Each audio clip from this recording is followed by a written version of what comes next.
साथियों, स्वागत है आपका self study classes with Sumit Jain YouTube channel में। तो साथियों, स्टार्ट हो चुका है आज का ये सेशन। सभी लोग एक बार वीडियो को लाइक जरूर कर देंगे और 2020 टेस्ट सीरीज से आपको जुड़ जाना है। ठीक है, एक बार लाइक जरूर करना है और जिन्होंने अभी तक सेल्फ स्टडी क्लासेस का ऐप डाउनलोड नहीं किया है वो आज ही सेल्फ स्टडी क्लासेस को दोस्तों ऐप को डाउनलोड कर लें और 2020 टेस्ट सीरीज से आपको जुड़ना है, जो कि बिल्कुल फ्री है। सप्ताह में 2 दिन आपके लिए दोस्तों ये टेस्ट सीरीज करवाई जाती है। ठीक है, तो जिन भी साथियों को न्यू बैच में जुड़ना है दोस्तों और निचोड़ क्लासें यानी कि टीजीटी पीजीटी स्पेशल निचोड़ क्लासों में जिनको जुड़ना है वो आज ही एडमिशन ले लें दोस्तों। अभी आप 1099 में एडमिशन ले सकते हैं, है ना। बहुत सारे स्टूडेंट ने ले लिया है, अब आपकी बारी, आप भी ले सकते हैं। आपको अगर अच्छी तैयारी करना है ना, तो सेल्फ स्टडी क्लासेस ऐप को आज ही डाउनलोड कर ले। लाइव क्लासों के माध्यम से, रिकॉर्डेड क्लासों के माध्यम से, निचोड़ क्लास के माध्यम से, ट्रिकी वीडियो और दोस्तों टॉपिक वाइज टेस्ट के माध्यम से आपका अध्ययन बेहतर होगा, है ना। तो जिन भी साथियों को स्टार्ट दोस्तों पढ़ना है और शुरुआत से पढ़ना है तो शुरुआत से बैच स्टार्ट हो चुका है ना। आप भी पढ़ सकते हो दोस्तों, शुरुआत से अध्ययन कर सकते हो। तो आज ही दोस्तों self study classes app download करें और दोस्तों इस कोर्स से जुड़ने के लिए आप जुड़ सकते हो। ठीक है, बहुत बढ़िया। तो स्टार्ट करते हैं आज का ये सेशन। सभी लोग लाइक जरूर कर देना दोस्तों जल्दी से। अजगर करे ना चाकरी और पंछी करे ना काम, किसने कहा है? 186 का उत्तर आपको बताना है। ये पंक्ति किसकी है बताइए। अजगर करे ना चाकरी, पंछी करे ना काम, ये पंक्ति किसकी है? तुलसीदास की, सूरदास की, रैदास या फिर मलूक दास की? ये पंक्ति आपको चयन करना है दोस्तों। इस पंक्ति के जो रचनाकार हैं वो कौन है? जल्दी से बताएंगे सभी लोग, इस पंक्ति के रचनाकार कौन माने जाते हैं? अजगर करे ना चाकरी और पंछी करे ना काम। और आपने बिल्कुल सही आंसर बताया है कि सर ये जो पंक्ति है ना तो तुलसीदास की है, ना सूरदास की है, ना रैदास की है। ये पंक्ति है मलूक दास की। यानी कि आपका उत्तर 4 नंबर की ओर चला जाता है। 4 नंबर आपका सही हो जाता है। रज्जब अली खां के गुरु कौन थे? रज्जब के गुरु कौन थे? जल्दी से बताना है दोस्तों। और रज्जब ने 2 क्वेश्चन यहां से आपसे पूछे जाएंगे, तो आपको बताना रज्जब के गुरु कौन थे? नानक थे, दादू दयाल थे, रैदास थे या फिर मलूक दास थे? रज्जब के गुरु कौन थे? एक क्वेश्चन आपको बताना है। और दोस्तों लाइक जरूर कर देना, सेल्फ स्टडी क्लासेस ऐप को जरूर डाउनलोड कर लेना सभी लोग, है ना। अच्छा क्वेश्चन है और आप लोगों ने बिल्कुल अच्छा बताया है, उत्तर बताया है कि सर रज्जब के जो गुरु माने जाते हैं वो माने जाते हैं दोस्तों कौन? दादू दयाल। दादू दयाल माने जाते हैं। राइट आंसर है बी नंबर आपका बिल्कुल सही है। लेकिन एक क्वेश्चन और पूछा जाता है दोस्तों कि दादू दयाल की बानियों का संकलन, दादू दयाल की बाणी का संकलन रज्जब ने किस नाम से किया था? एक क्वेश्चन आपको बताना है। दादू दयाल की बाणी का संकलन रज्जब ने किस नाम से किया था? ये आपको बताना है। जल्दी से सभी लोग बताएंगे। ये प्रश्न आपके लिए दिया गया है, फटाफट से। अगला क्वेश्चन है दोस्तों, है ना, सबंगी रचना किसकी है? बताना है आपको। रज्जब की, दादू दयाल की, रैदास या फिर पीपा की? बताएं। बहुत बढ़िया आंसर बताया है अनूप राजपूत जी, वेरी गुड, है ना। ममता जी, अंगबधू नाम से, किस नाम से किया था रज्जब ने? अंगबधू नाम से किया था। ये आपको याद रख लेना है। दादू दयाल की बाणियों का संकलन रज्जब ने किया था अंगबधू नाम से। क्या नाम से किया था? अंगबधू नाम से, हरडेवानी नाम से नहीं, अंगबधू नाम से किया था, जो आपका बिल्कुल सही है। अब आपको बताना है कि हरडे बानी नाम से किसने किया? ये भी क्वेश्चन आता है। दादू की बाणियों का संकलन हरडे बानी नाम से किसने किया? ये भी आपको बताना है ना। सबंगी आपसे पूछा गया कि ये जो रचना है ये रचना किसकी है? तो ये रचना दोस्तों रज्जब की है। रज्जब के गुरु का नाम क्या था? रज्जब के गुरु का नाम था दोस्तों, क्या था रज्जब के गुरु का? रज्जब के गुरु का नाम था नानक। ठीक है, आपको सभी को पता है, वेरी गुड। अब आपको हरडे बानी नाम से बताना है किसने दादू की रचनाओं का संकलन हरडे बानी नाम से किसने किया था? ये क्वेश्चन भी आता है। जल्दी से आपको बताना है। अगला क्वेश्चन है, गोस्वामी तुलसीदास ने रामचरितमानस की रचना किस संवत में की थी? संवत पूछा गया है आपसे। बहुत बढ़िया आंसर आया है कि सर संतदास और जगन्दास। किस नाम कौन ने किया था? संतदास और जगन्दास। संतदास और जगन्दास ने दोस्तों, जगन्दास ने ये जो है हरडे बानी नाम से दादू की वाणियों का संकलन किया था, जबकि अंगबधु नाम से दोस्तों रज्जब ने दादू की वाणियों का संकलन किया था। गोस्वामी तुलसीदास की ये रचना है दोस्तों रामचरितमानस।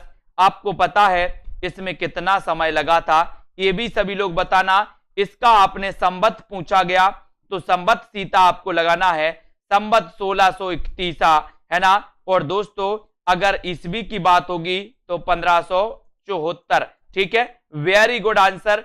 अब आपको बताना है कि रामचरितमानस में कितना समय लगा था। कमेंट में सभी लोग बताएंगे। अगला क्वेश्चन है रहीमकृत मदनाष्टक की भाषा क्या है?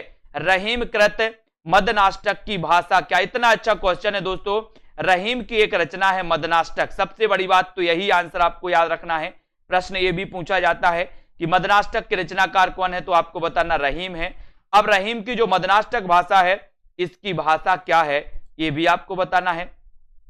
सभी लोग वीडियो को लाइक जरूर करेंगे, है ना। और सभी लोगों ने बताया है कि सर 2 वर्ष 7 माह और 26 दिन, 2 वर्ष 7 माह और 26 दिन ये समय लगा था रामचरितमानस की रचना में, है ना। संवत 1631 इसका रचना काल माना जाता है। और यहां पर आपने जो उत्तर चयन किया है दोस्तों, वो उत्तर बताया है कि सर मदनाष्टक की भाषा खड़ी बोली है। क्या है? खड़ी बोली। यानी कि आपका ये नंबर बिल्कुल सही होता है, ये नंबर आपका सही हो जाता है। ठीक है, अगला क्वेश्चन बताना है सूरदास की अधिकतर रचनाएं किस भाषा में हैं?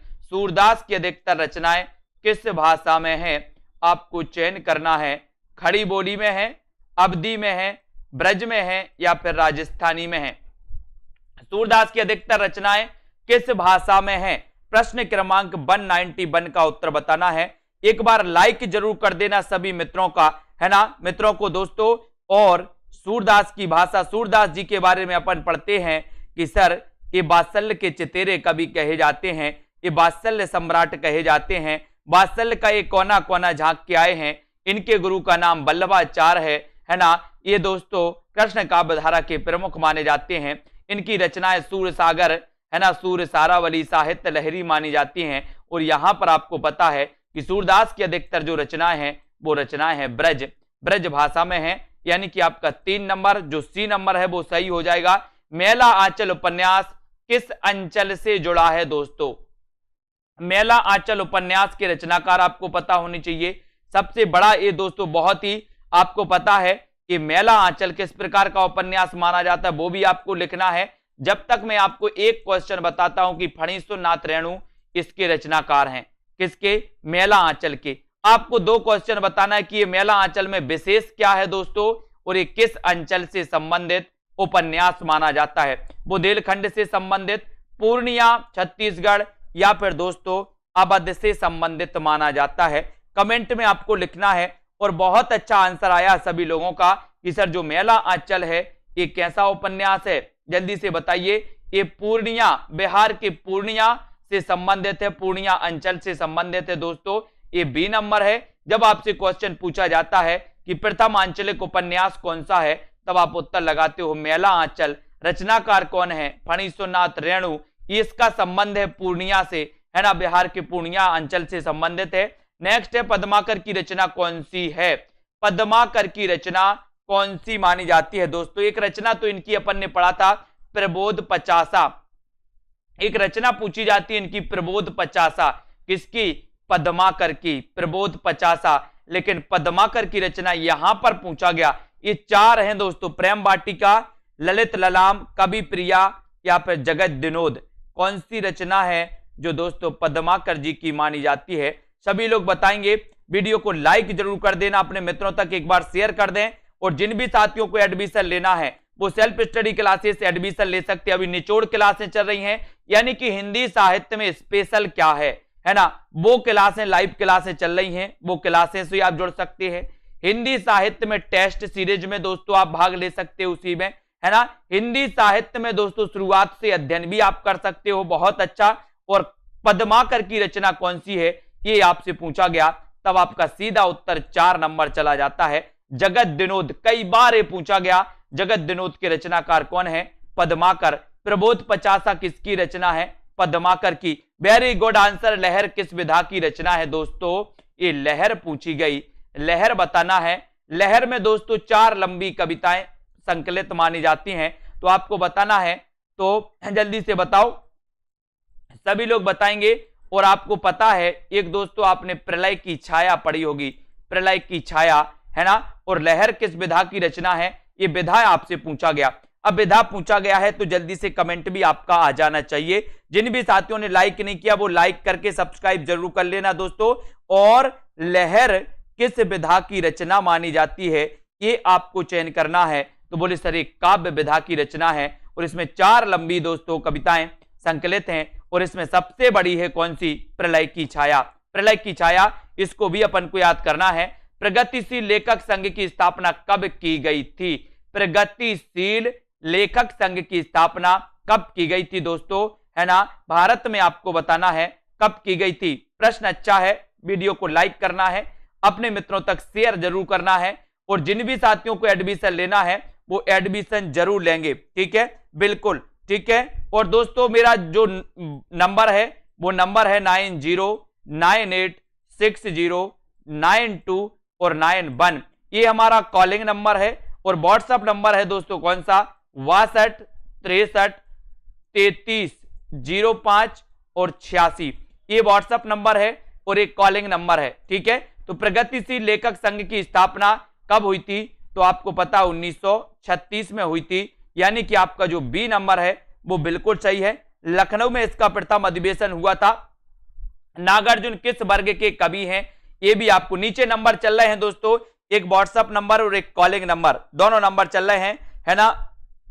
नागार्जुन किस वर्ग के कवि माने जाते हैं ये आपको बताना है। प्रगतिशील लेखक संघ की स्थापना 1936 में हुई थी, और 1936 में दोस्तों इसका प्रथम अधिवेशन लखनऊ में हुआ था, और लखनऊ में इसके प्रथम जो अध्यक्ष थे वो थे कौन, प्रेमचंद जी, है ना। नागार्जुन किस वर्ग के कवि हैं, छायावादी हैं, प्रगतिवादी हैं, प्रयोगवादी हैं, या फिर दोस्तों द्विवेदी युगीन कवि हैं। कैसे हैं नागार्जुन, मैंने कई बार आपको बता दिया कि नागार्जुन दोस्तों इनका जन्म कब हुआ था, नागार्जुन का 1911 में हुआ था, 1911 में नागार्जुन का जन्म हुआ। ये जो नागार्जुन है दोस्तों इन्होंने भी आंचलिक उपन्यास लिखे हैं नागार्जुन ने, लेकिन आपको पता होगा कि नागार्जुन को आधुनिक काल का कबीर कहा जाता है। क्या कहा जाता है इन्हें, आधुनिक काल का कबीर कहा जाता है। और आपसे सीधा क्वेश्चन पूछा गया तो ये प्रगतिवादी माने जाते हैं। और जब बात प्रगतिवाद की आती है तो प्रगतिवाद मार्क्सवाद से प्रभावित माना जाता है। प्रगतिवाद की बात आती है तो प्रगतिवाद के प्रवर्तक पंत माने जाते हैं। इनको थोड़ा थोड़ा याद भी करते जाना है। कविता की तीसरी आंख के रचनाकार कौन है ये आपको बताना है। 197 का उत्तर आपको चयन करना है। शेरजंग गर्ग है, मृदुला गर्ग है, प्रभाकर सोत्री, या फिर इनमें से कोई नहीं है। कविता की तीसरी आंख, कविता की तीसरी आंख के रचनाकार कौन है, इसकी रचना किसने की। अच्छा क्वेश्चन है, वीडियो को लाइक जरूर करेंगे और शेयर भी आपको कर देना है अपने मित्रों तक। जल्दी से करें सभी लोग, इतना अच्छा क्वेश्चन आपसे पूछा गया दोस्तों। और वीडियो को लाइक जरूर करना है। और मॉडल पेपर को जिनमें एडमिशन लेना है मॉडल पेपर में दोस्तों, वो मॉडल पेपर में भी एडमिशन आप ले सकते हैं। कविता की तीसरी आंख, और अच्छा क्वेश्चन है, ये पूछा भी गया है और आपने बिल्कुल सही आंसर बताया है कि सर कविता की तीसरी आंख प्रभाकर श्रोत्रिय माने जाते हैं, प्रभाकर श्रोत्रिय माने जाते हैं। और आपका 3 नंबर प्रभाकर श्रोत्रिय आपका बिल्कुल सही है। Very good answer, C number आपका बिल्कुल सही। अगला क्वेश्चन है, मल्लिका किस नाटक की पात्र है। मल्लिका किस नाटक की पात्र है। माधवी, है ना, सूर की अंतिम करण से सूर की पहली करण तक, आषाढ़ का एक दिन, या फिर 8वां सर्ग। मल्लिका किस नाटक की पात्र है। जल्दी से आपको चयन करना है, जल्दी से बताना है ना। उत्तर आपका क्या हो जाएगा। मल्लिका किस नाटक की पात्र हैं ये आपको चयन करना है। वीडियो को एक बार लाइक जरूर कर देना है मित्रों और शेयर जरूर कर दें, है ना। तो ये अच्छा क्वेश्चन आया है। और मल्लिका आपको पता है कि सर ये आषाढ़ का एक दिन की पात्र है और ये आषाढ़ का एक दिन दोस्तों कालिदास के जीवन पर आधारित है। एक क्वेश्चन आता है कालिदास के जीवन पर आधारित कौन सा नाटक है, तो आषाढ़ का दिन। इसके रचनाकार कौन है, बोले सर इसके रचनाकार माने जाते हैं मोहन राकेश। आषाढ़ का एक दिन, वेरी गुड, सभी लोगों ने लाइक कर दिया है, बहुत बढ़िया। कुंवर नारायण किस सप्तक के कवि हैं, अच्छा क्वेश्चन। कुंवर नारायण किस सप्तक के कवि माने जाते हैं, सभी लोग बताएं। तार सप्तक, दूसरा, तीसरा या फिर चौथा, आपको बताना है। उत्तर क्या हो जाएगा। बहुत अच्छा क्वेश्चन है दोस्तों और वीडियो को लाइक जरूर करना है, शेयर कर देना अपने मित्रों तक। कुंवर नारायण किस सप्तक के कवि हैं। और जिन भी साथियों ने अभी तक self study classes app download नहीं किया तो क्यों नहीं किया, करें जल्दी से, प्ले स्टोर में सर्च करें सेल्फ स्टडी क्लासेस, है ना। और कुंवर नारायण किस सप्तक के कवि हैं, इसका उत्तर सीधा सीधा आपको बताना है। तो अपन ने पढ़ा था प्रयाग के कुंवर केदार, विजय कीर्ति के मद में सर्वेश्वर बने, एक ट्रिक निकाली थी। तो आपने उत्तर लगाया कि सर ये प्रयाग के कुंवर केदार तीसरा यानी कि तीसरे तार सप्तक से संबंधित हैं। सी नंबर आपका बिल्कुल सही हो जाता है जो आपने राइट आंसर बताया है। हरी घास पर छड़बर किस रचनाकार की रचना है। हरी घास पर छड़बर के रचनाकार कौन है, इसका आंसर आपको बताना है। जल्दी से बताएंगे सभी लोग, वीडियो को एक बार लाइक करते हुए शेयर करते रहें अपने मित्रों को, ठीक है। हरी घास पर क्षणभर, इसके रचनाकार कौन माने जाते हैं। और दोस्तों ये जो हरी घास पर क्षणभर है, ये जो रचना है, ये रचना आपने बिल्कुल सही बताया। बोले सर अज्ञेय लगा दो, है ना। अज्ञेय के लिए आपसे अगर कभी पूछा जाए कि इन्हें ज्ञानपीठ पुरस्कार किस रचना के लिए मिला, अज्ञेय के लिए अगर पूछा जाए कि इन्हें साहित्य अकादमी पुरस्कार किस रचना के लिए मिला, तो इन दोनों प्रश्नों का उत्तर आपको ही बताना है ना। जिनसे बनता है वो बताएं। और हिंदी काव्य मासलवाद के प्रवर्तक कौन माने जाते हैं, मासलवाद के प्रवर्तक कौन है, आपको बताना है। अच्छा क्वेश्चन है दोस्तों, है ना। एक क्वेश्चन पूछा जाता है हालाबाद के प्रवर्तक कौन है, तो हालाबाद के तो सभी को पता है कि सर हल्ला करते हैं कौन, बच्चे, तो बच्चन हो जाएंगे। हल्लाबाद बच्चन, हल्लाबाद बच्चन करते ना हल्ला, तो हल्लाबाद बच्चन, हरिवंश राय बच्चन हालाबाद के प्रवर्तक हैं। मासलवाद के प्रवर्तक आपको बताना है कौन है, जल्दी बताएंगे। और बहुत अच्छा क्वेश्चन आया है, सभी लोगों ने बताया है। बोले सर मासलवाद की बात करोगे तो रामेश्वर शुक्ल अंचल, रामेश्वर शुक्ल अंचल, यानी कि आपका जो ए नंबर है वो बिल्कुल सही है। हालाबाद के प्रवर्तक हरिवंश राय बच्चन, ये आपके दोस्तों क्वेश्चन सही हो जाते हैं। अगला क्वेश्चन, प्रगतिवाद का आधार क्या है, प्रगतिवाद का आधार क्या है, ये क्वेश्चन आपसे पूछा गया। प्रगतिवाद का आधार पूछा गया, तो प्रगतिवाद का आधार क्या माना जाएगा, बताएं जल्दी से। प्रगतिवाद का आधार पूछा गया तो इसका आंसर आपको चयन करना है, ऐसा क्वेश्चन आता है दोस्तों। तो प्रगतिवाद का आधार क्या है बताइए। ये क्वेश्चन शायद 202 डाउट्स में लिया था किसी ने, है ना, लेकिन यहां पर आपको उत्तर बताना है। बताएं कौन कौन सही बता रहा है। प्रगतिवाद का आधार क्या है, और ये तो है नहीं रहस्यवाद, ये हालावाद भी नहीं है, ये प्रकृतिवाद भी नहीं है। उत्तर क्या होगा, उत्तर होगा द्वंद्वात्मक भौतिकवाद, द्वंद्वात्मक भौतिकवाद, यानी कि आपका डी नंबर, सीधा सीधा आंसर डी बिल्कुल सही हो जाएगा। द्वंद्वात्मक दोस्तों भौतिकवाद ये प्रगतिवाद का आधार माना जाता है। अगले क्वेश्चन की ओर बढ़ेंगे। रामधारी से दिनकर की काव्य कृति कौन सी है। दिनकर की काव्य कृति आपको बताना है, लोकायतन है, कुरुक्षेत्र है, आर्यावर्त है या फिर उन्मुक्त है ना। ये चार विकल्प हैं दोस्तों, और आपको बताना है ना, कि रामधारी से दिनकर की काव्य कृति कौन सी मानी जाती है। फटाक से आप लोग लिखेंगे, वीडियो को एक बार लाइक कर देना, अपने मित्रों तक शेयर जरूर करते रहें दोस्तों, है ना। और दिनकर जी का मैंने कई बार आपको बताया कि सर 1908 में तो दिनकर का जन्म हुआ, परशुराम की प्रतीक्षा इनकी रचना मानी जाती है ना। रामधारी से दिनकर की दोस्तों उर्वशी एक रचना मानी जाती है जिसे ज्ञानपीठ पुरस्कार मिला था। रामधारी से दिनकर की एक रचना है कौन सी, कुरुक्षेत्र, कुरुक्षेत्र है। जबकि लोकायतन ये महाकाव्य दोस्तों किसका, पंत जी का महाकाव्य है ना, ये भी आपको पता है। नेक्स्ट प्रश्न की ओर बढ़ेंगे। गोरखवाणी का संपादन किसने किया, गोरखबानी का संपादन किसने किया? इतना अच्छा क्वेश्चन है, गोरखबानी का संपादन किसने किया था? ये क्वेश्चन कई बार आया है। हजारी प्रसाद द्विवेदी ने, राहुल सांकृत्यायन ने, पीतांबर दत्त बड़थवाल या फिर रामचंद्र शुक्ल ने गोरखबानी का संपादन करने वाले जो दोस्तों यहां पर जो विद्वान है वो विद्वान कौन है? ये क्वेश्चन का आंसर आपको चयन करना है। अच्छा प्रश्न है, लाइक कर देना है।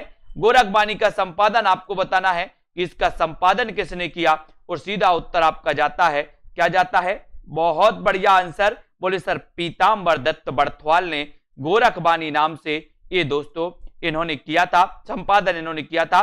ठीक है, और सी नंबर आपका बिल्कुल हो जाएगा। सिद्ध साहित्य में सिद्धों की संख्या कितनी मानी? इतना सरल क्वेश्चन पूछा गया। बोले सर इतना सरल क्वेश्चन, मैंने कहा हाँ सिद्धों की संख्या आपको बतानी है ना। सिद्धों की भाषा को दोस्तों संधा भाषा कहा जाता है। संधा भाषा क्या कहा जाता है? संधा भाषा कहा जाता है। कई विद्वानों ने इसे संध्या भाषा भी कहा है, कई विद्वानों ने संध्या भाषा कहा है, अधिकांश विद्वानों संधा भाषा मानते हैं, है ना। और सिद्ध साहित्य में सिद्धों की संख्या कितनी मानी जाती है? और आपका उत्तर हो जाएगा सिद्धों की संख्या, बोले सर 84। फिर नाथों की संख्या अगर पूछ लिया जाए कभी तो नाथों की संख्या 9, सिद्धों की 84। ठीक है, आलवार भक्तों की संख्या 12, नयनारों की संख्या 63। ये संख्या भी आपको याद रखना है। ये 4 क्वेश्चन आपके यहां से बन गए। एक तो सिद्धों की संख्या 84, नाथों की संख्या 9, आलवारों की संख्या 12, नयनारों की संख्या 63। ठीक है, वेरी गुड। अगला क्वेश्चन, नरोत्तम दास की प्रसिद्ध रचना का नाम बताना है। नरोत्तम दास, नरों में उत्तम है जो, वो है नरोत्तम दास। इनकी प्रसिद्ध रचना का नाम आपको बताना है। लाइक जरूर करते रहिए सभी लोग, है ना। और दोस्तों आपको वीडियो को शेयर कर देना है और आगे बढ़ते जाना, अपने मित्रों तक शेयर करते रहें। और जिन भी साथियों को दोस्तों अब लास्ट मंथ में दोस्तों अंतिम क्षणों में जो परीक्षाएं आपके 1-2 महीना के अंतर होने वाली हैं, सभी परीक्षाएं, है ना, तब आपको अध्ययन बहुत अच्छे करने की जरूरत है। और नरोत्तम दास की प्रसिद्ध रचना का नाम क्या है? तो आपने राइट आंसर लगा दिया सुदामा चरित, यानी कि 2 नंबर आपका बिल्कुल सही है। कई बार क्वेश्चन पूछा गया, जितना सरल क्वेश्चन उतनी बार पूछा भी गया है ना। प्रसाद की गुंडा कहानी में भारतीय इतिहास के किस युग का चित्रण है? बहुत बढ़िया आंसर, गुंडा कहानी है किसकी? प्रसाद। गुंडा क्या देते हैं? गुंडा प्रसाद देते, बोलते ना गुंडों ने मारा, ऐसा बोलते गुंडों ने मारा। बोले सर गुंडा प्रसाद दे देते हैं थोड़ा सा, तो गुंडा किसकी कहानी है? ये प्रसाद की कहानी है। अब आपको बताना है कि जो गुंडा प्रसाद की कहानी है इसमें किस शासन का, भारतीय इतिहास का चित्रण किया गया है? किस युग का चित्रण किया गया? सल्तनत युग का, मुगल काल का, विक्टोरिया का शासन है, या फिर ईस्ट इंडिया कंपनी का समय? कौन सा वर्णन किया गया है ये आपको चयन करना है और उत्तर बिल्कुल सीधा चला जाएगा। बोले सर प्रसाद की जो गुंडा कहानी है, गुंडा कहानी में उत्तर चला जाएगा east India company. East India company का दोस्तों इसमें समय का क्या किया गया है? इसमें चित्रण किया गया, यानी कि उत्तर आपका 4 नंबर बिल्कुल सही है। जिन्होंने 4 बताया उनका आंसर बिल्कुल सही हो जाएगा। अगला क्वेश्चन है, जैनेन्द्र को मानव जीवन दर्शन का सबसे बड़ा कहानीकार किसने कहा? जैनेन्द्र को मानव जीवन दर्शन का सबसे बड़ा कहानीकार किसने माना है? इसको आपको बताना है। गीतिका जी बताइए, जैनेन्द्र को मानव जीवन का दर्शन सबसे बड़ा कहानीकार किसने माना है? नामवर सिंह ने माना है, या फिर दोस्तों नगेंद्र ने माना है, या रामविलास शर्मा, या लक्ष्मी नारायण लाल? जैनेन्द्र को मानव जीवन दर्शन का सबसे बड़ा कहानीकार किसने माना है? ये क्वेश्चन आपको बताना है। इतना अच्छा क्वेश्चन है। जैनेन्द्र कुमार के बारे में आज जानते हैं दोस्तों, ये मनोविश्लेषणवादी उपन्यासकार भी माने जाते हैं, है ना। तो यहां पर जैनेन्द्र को मानव जीवन दर्शन का ये क्वेश्चन है और ये क्वेश्चन आपका सीधा चला जाता है लक्ष्मी नारायण लाल ने। लक्ष्मी नारायण लाल ने, यानी कि डी नंबर, इन्होंने जैनेन्द्र को मानव जीवन दर्शन का सबसे बड़ा कहानीकार माना है, यानी कि लक्ष्मी, यानी कि डी आपका लक्ष्मी नारायण लाल बिल्कुल सही है। इनमें से कौन शिशु संवेदना की कहानी नहीं है? शिशु संवेदना की कहानी कौन सी नहीं है? नादान दोस्त, चोरी, कजाकी, या फिर दो सखियां? शिशु संवेदना की कहानी कौन सी नहीं है? इसका उत्तर आपको लगाना है, इसका उत्तर आपको बताना है। वीडियो को लाइक और शेयर करते रहें अपने मित्रों तक, इसी प्रकार से अध्ययन करते रहें। और दोस्तों सेल्फ स्टडी क्लासेस जो कि आपके प्रति प्रतिबद्ध है, हमेशा निरंतर, इस क्लास को कभी आपने मिस नहीं देखा होगा कि ये क्लास ना चली हो। कंटिन्यू चल रही दोस्तों एक क्लास आप लोगों के लिए। इनमें से कौन शिशु संवेदना की कहानी नहीं है पूछा तो आपका उत्तर है दो सखियां। दो सखियां ये शिशु संवेदना से संबंधित कहानी नहीं है, यानी कि आपका 4 नंबर बिल्कुल सही हो जाएगा। महादेवी ने गौरा संस्मरण किस पर लिखा? गौरा संस्मरण किस पर लिखा? गिलहरी पर, गाय पर, हिरनी पर, या फिर इनमें से कोई नहीं? गौरा। इतना अच्छा क्वेश्चन है दोस्तों कि महादेवी ने गौरा संस्मरण किस पर लिखा है? किस पर लिखा बताइए कुरैशी जी, बताएं। गिलहरी, गाय या फिर हिरनी या फिर इनमें से कोई नहीं? सभी लोगों को बताना है और सीधा सीधा आंसर कि महादेवी ने जो गौरा संस्मरण लिखा दोस्तों, ये गौरा संस्मरण लिखा किसके ऊपर? किसके ऊपर लिखा है? प्रश्न क्रमांक 210। और इतना अच्छा आंसर आप लोगों का आया है कि सर ये गाय के ऊपर लिखा गया, यानी कि 2 नंबर गाय आपका बिल्कुल सही हो जाएगा। बी नंबर आपका राइट आंसर हो जाएगा। Very good. नेक्स्ट है सुंधिया उस चंदन के बन की किसकी रचना है? इतना अच्छा क्वेश्चन पूछा गया। सुंधिया उस चंदन के बन की ये रचना के रचनाकार कौन है? बनारसीदास चतुर्वेदी, विद्यानिवास मिश्र, विष्णुकांत या फिर दोस्तों कुबेरनाथ राय। सुंधिया उस चंदन के बन की के रचनाकार कौन माने जाते हैं? और ऐसे कितने साथी हैं जिन्होंने अभी तक self study classes app download नहीं किया? ऐप डाउनलोड कर लें, आपका ही भला होगा। जिनको एडमिशन लेना वो एडमिशन लें, जिनको फ्री में टेस्ट देना है वो फ्री में दोस्तों 2020 टेस्ट चलती है, उस टेस्ट सीरीज में भी आप ले सकते हैं। और सुंधिया उस चंदन के बन की ये जो पंक्ति है, ये पंक्ति किसकी है? बताएं सभी लोग। और अधिकांश लोगों ने जो उत्तर लगाया है वो लगाया है विष्णुकांत। किसकी पंक्ति है दोस्तों? ये विष्णुकांत की पंक्ति है ना। सुंधिया उस चंदन के बन की। ठीक है, तो आपका उत्तर सी की तरफ जाता हुआ सी नंबर आपका बिल्कुल सही हो जाएगा। नेक्स्ट आपको बताना है रश्मि मानसा नामक आलोचना पुस्तक के लेखक कौन है? बताएं।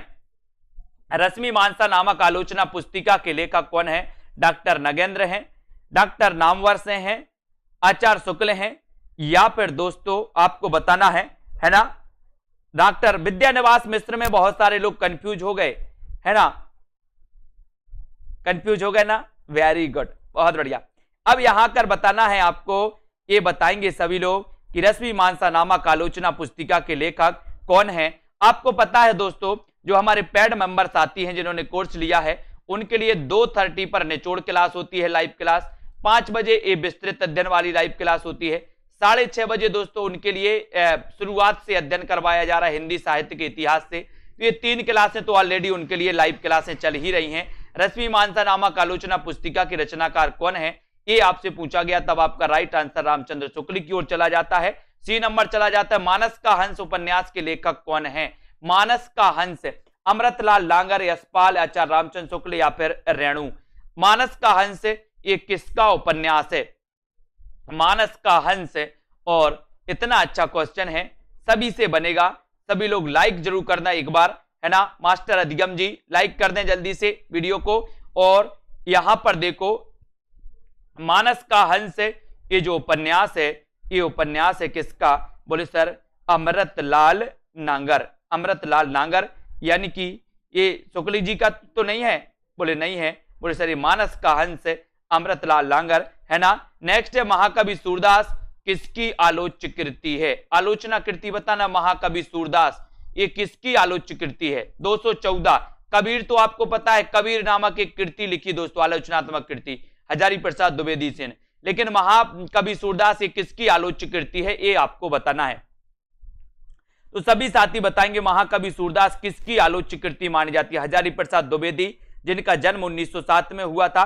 द्विवेदी के बारे में आप बहुत अच्छे से जानते हैं, है ना। तो आचार्य नंदुलारी वाजपेयी, आचार्य रामचंद्र शुक्ल या फिर डॉक्टर नगेंद्र।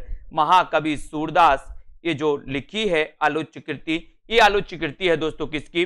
अपने आचार्य दोस्तों आचार्य नंद दुलारे वाजपेयी, आचार्य नंद दुलारे वाजपेयी की ये कृति मानी जाती है।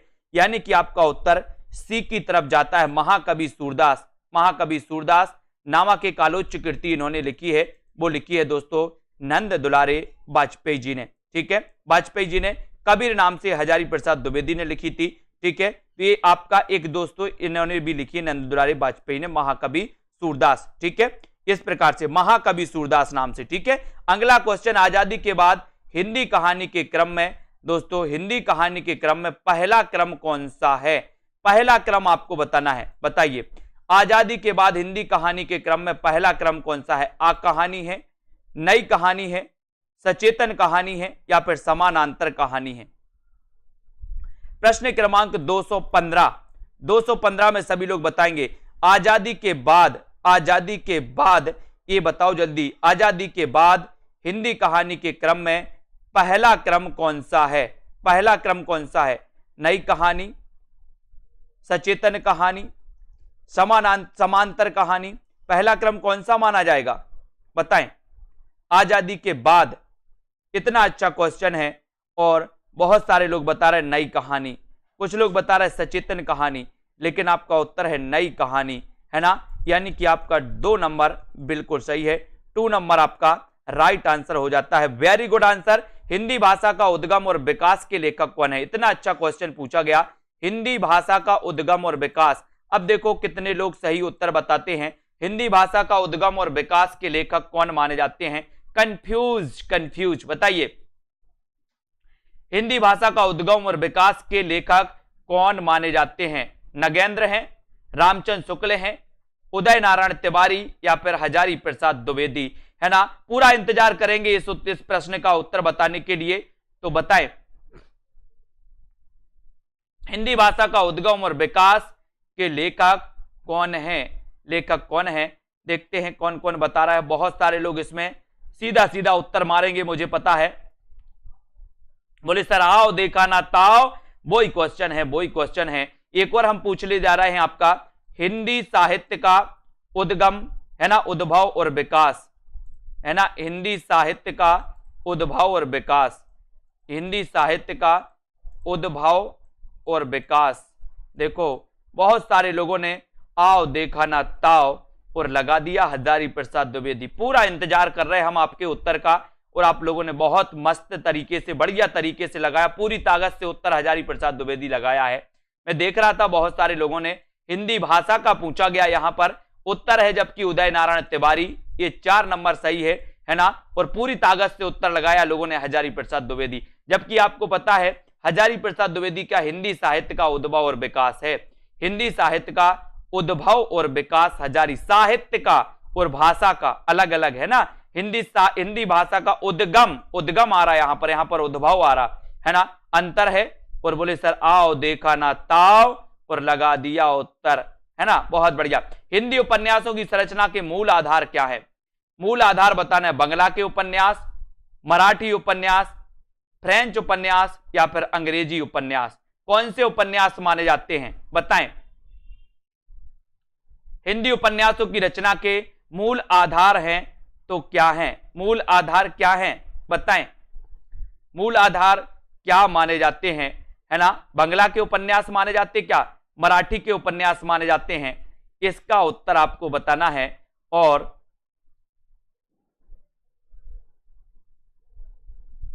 उत्तर आपका हो जाता है, क्या हो जाता है? बोले सर ये जो है ना हिंदी उपन्यासों के माने जाते हैं। कौन से उपन्यास माने जाते हैं?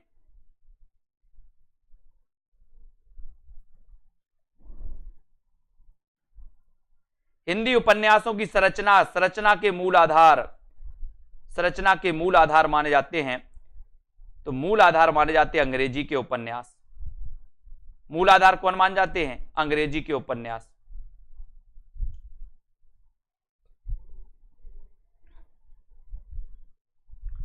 अंग्रेजी के ढंग का हिंदी का प्रथम मौलिक उपन्यास कौन सा है? तो आपको पता है। बोले सर कौन सा है?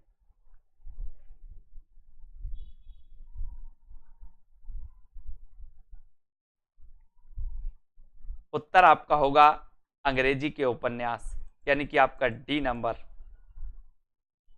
ठीक है, अगला क्वेश्चन देखो। अज्ञे ने कुल कितने सप्तकों का प्रकाशन किया? अज्ञे ने कुल कितने सप्तकों का प्रकाशन किया? 5, 4, 3 या 2? अज्ञे ने कुल कितने सप्तकों का प्रकाशन किया?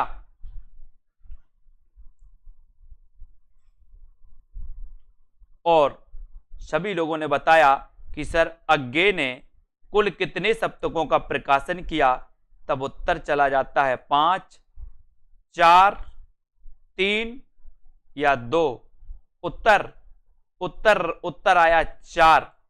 पहला 1943, ठीक है, दूसरा 1951, तीसरा 1959, चौथा 1979।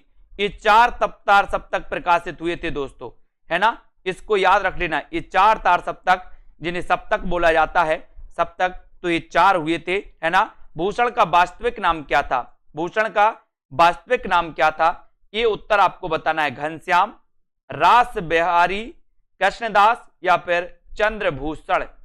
भूषण का वास्तविक नाम क्या था? भूषण का वास्तविक नाम क्या था? आपने दोस्तों भूषण को पढ़ा। भूषण आपको पता है कि इनकी एक रचना है शिवराज भूषण, जो मैंने कई बार आपको बताई है। इस शिवराज भूषण में 105 अलंकारों का वर्णन किया, जबकि आपको पता है भरत मुनि ने मात्र 4 अलंकार माने, 4 अलंकार। भरत मुनि ने मात्र 8 रसों को माना, 4 अलंकारों को माना, है ना। जबकि शिवराज भूषण में 105 अलंकारों का उल्लेख है। रचनाकार कौन है? भूषण है। भूषण का वास्तविक नाम क्या है? तो आपको बताना है घनश्याम।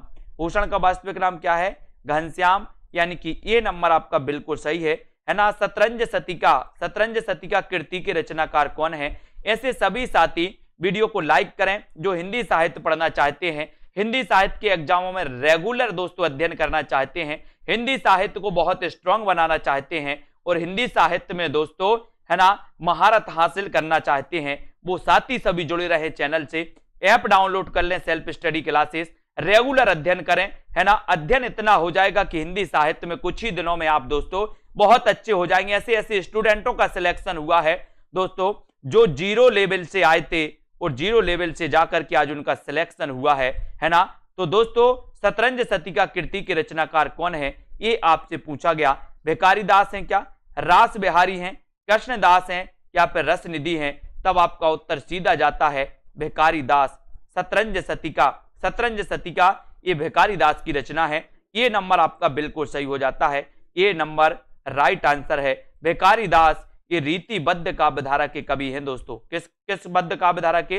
रीतिबद्ध काव्यधारा के कवि हैं, इनको याद करना है। नेक्स्ट है भूषण 2 राजाओं के दरबारी कवि थे, इनमें से पहले थे शिवाजी, तो दूसरे कौन थे, है ना। अपन ने पढ़ा है कि सर शिवा को बखानो कि बखानो छत्रसाल को, शिवा को बखानो कि बखानो छत्रसाल को, है ना। और भूषण 2 राजाओं के दरबारी कवि थे, ये आपसे पूछा गया। और इनमें से पहले शिवाजी थे, तो दूसरे कौन थे? दूसरे कौन थे? महाराणा प्रताप? बोले नहीं। राणा सांगा? ये भी नहीं। तो कौन थे? छत्रसाल थे। कौन थे? छत्रसाल थे। 3 नंबर आपका सही हो जाएगा। 3 नंबर जिन्होंने बताया राइट आंसर है। वेरी गुड, सभी लोगों ने आंसर सही बताया है दोस्तों। अब दोस्तों यहां पर आपको याद रखना है कि यहां पर इसी प्रकार से अध्ययन करने के लिए ये 2020 टेस्ट सीरीज आपके लिए लॉन्च की गई। यानी कि दोस्तों सेल्फ स्टडी क्लासेस ऐप में आपके लिए रविवार और गुरुवार को ये बिल्कुल 2020 टेस्ट सीरीज होती है। बहुत सारे टेस्ट उपलब्ध हो चुके हैं, इनको आप लोग लगा सकते हैं, है ना। उसके बाद दोस्तों एक निचोड़ क्लास आपके लिए पेड वालों की, जिन्होंने कोर्स में एडमिशन लिया है। हिंदी साहित्य में स्पेशल क्या है, आदि काल में स्पेशल क्या है, भक्ति काल में स्पेशल क्या है, रीति काल में स्पेशल क्या है, आधुनिक काल नाटक उपन्यास में स्पेशल क्या है, उसकी क्लास चलती है 2:30 बजे, यानी कि 2:30 पर क्लास चलती है। वो आपको बताया जाता है कि आखिर आदि काल में कौन कौन से क्वेश्चन हमेशा पूछे जाते हैं, भक्ति काल में कौन कौन से क्वेश्चन हमेशा पूछे जाते हैं, उन पर हम चर्चा करते हैं। तो ऐसे कोर्स में दोस्तों अगर आपको एडमिशन लेना है, अभी ऑफर है, ऑफर का लाभ उठाते हुए कोर्स में एडमिशन ले सकते हैं। नया बैच स्टार्ट हुआ है, नए बैच की क्लास होती है शाम को 6:30 बजे, लाइव क्लास होती है ना। तो इस नया बैच में भी आप शुरुआत से अध्ययन कर सकते हैं, जहां पर आपको दोस्तों बहुत सारे टेस्ट हैं, बहुत सारे ट्रिकी वीडियो, डाउट्स वाले वीडियो, बहुत सारी चीजें आपको जहां पर मिलने वाली हैं। वो ऐसा दोस्तों आपके लिए एकमात्र प्लेटफॉर्म है सेल्फ स्टडी क्लासेस ऐप, ठीक है। निरंजन जी, अजय कुशवाहा, पूजा जी, सुनीता जी, सुधा जी, रीता गीतिका जी बहुत बढ़िया, अदिति जी, नीरू, लालदास, बीनू जी, अर्शदीप, हर्षिता जी, चंचल जी बहुत बढ़िया। सभी लोग इसी प्रकार से अध्ययन करें। संगीता, प्रमोद, नवदीप जी, पूनम जी, प्रमोद, निरूपम जी, अभिलाषा, राम मूरत, प्रवीण ओझा जी, अनिल कुमार जी और शर्मिला जी बहुत बढ़िया, ओपी जी, लालदास जी, रंजना जी, लवली जी, शिव कुमार जी, शैलेश जी, शिव सविता जी और लवली ठाकुर जी, सभी साथियों को धन्यवाद। उदय जी, प्रतिमा बहुत बढ़िया, प्रमोद जी, अरुण राजपूत जी, कुमारी हेमा जी, नीरज जी, गीतिका जी, बबीता जी, पूजा वर्मा जी, बीनू जी, कुरैशी जी बहुत बढ़िया, धन्यवाद धन्यवाद। सभी साथी लाइक शेयर करते रहें। बीनू, सरोज जी, शर्मिला जी, ठीक है, सतीश गुप्ता जी, मधु धिम्मन जी, अनीता जी, दारसू, संजय कुमार जी, ठीक है, अशोक जी, रीता जी, सरिता जी और बाल मुकुंद जी बहुत बढ़िया, किरण जी, सोनू सिंह जी, रतिपाल जी, मास्टर अधिगम, बरखा जी, ठीक है, और हेमानी जी, सरोज बहुत बढ़िया, धन्यवाद। सीता देवी जी, प्रमोद जी, पूजा सिंह जी, पूजा रानी जी और दिव्या जी, वेरी गुड, बहुत बढ़िया। दोस्तों एग्जाम पार में 10 बजे क्लास होगी, वो भी आप अटेंड कर सकते हैं, पढ़ सकते हैं, ठीक है। और इस लाइव क्लास से हमेशा जुड़े रहें। ममता यादव, सोनू सिंह, पूनम जी, मोहित, रीना जी, ठीक है, और अध्ययन करते रहें, ये अध्ययन आपका बना रहेगा। जिन भी साथियों को ऐप में दोस्तों वो लेना है, एडमिशन लेना है, नीचे नंबर चल रहे हैं, व्हाट्सअप नंबर है 6263 वाला, 6263330586 वाला, ये व्हाट्सअप है और वो कॉलिंग नंबर है, ठीक है।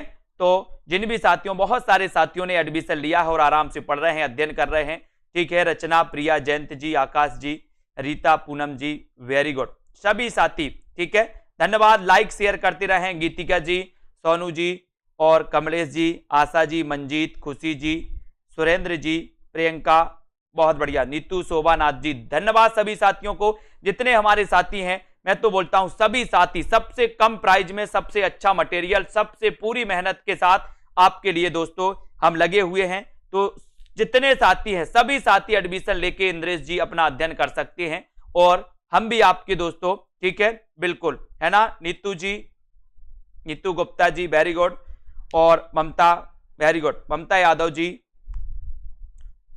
है ना, सुषमा, मनीषा गिल जी, नवदीप जी, सभी को धन्यवाद।